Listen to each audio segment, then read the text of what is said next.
మా చింతలపూడి, మేము చింతలపూడి నుంచి వచ్చాము. మా నాన్నగారు వన్ ఇయర్ బ్యాక్ చనిపోయారు. మా అమ్మగారు 4 months బ్యాక్ చనిపోయారు. మా నాన్నగారు సొసైటీ బ్యాంకులో లోన్ తీసుకున్నారు. మా అమ్మగారు డాక్రాలో లోన్ తీసుకున్నారు. ఇప్పుడు వాళ్ళిద్దరూ లేరు, మేమిద్దరం చదువుకుంటున్నాము. మేమిద్దరం హాస్టల్స్లోనే చదువుకుంటున్నాము. నాది ఫస్ట్ ఇయర్ కంప్లీట్ అయిపోయింది. మా అన్నది సెకండ్ ఇయర్ కంప్లీట్ అయిపోయింది. డాక్రా వాళ్ళు, సొసైటీ వాళ్ళు మమ్మల్ని కట్టమని వేధిస్తున్నారు. మేమైతే కట్టలేము, మేమిద్దరం చదువుకుంటున్నాము. మేమిద్దరం ఇంకా చదువుకుంటున్నామండి. మాకు ప్రభుత్వం ఎలాగైనా సాయం చేయాలని కోరుకుంటున్నాము. కలెక్టర్ ఆఫీస్ దగ్గరికి వచ్చామండి.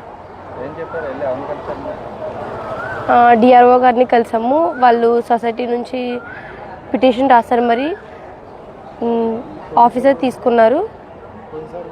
పోయినసారి కూడా వచ్చామండి, అప్పుడు కూడా ఇలానే అన్నారు. కానీ మళ్ళీ పిటిషన్ పంపించారు కట్టాలి అని. మేమిద్దరం చదువుకుంటున్నాము. మాకు కలెక్టర్ గారి దగ్గరికి వెళ్ళలేదండి.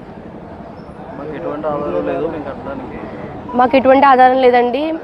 మేము కట్టలేము, మాకు సాయం చేస్తారని కోరుకుంటున్నాము.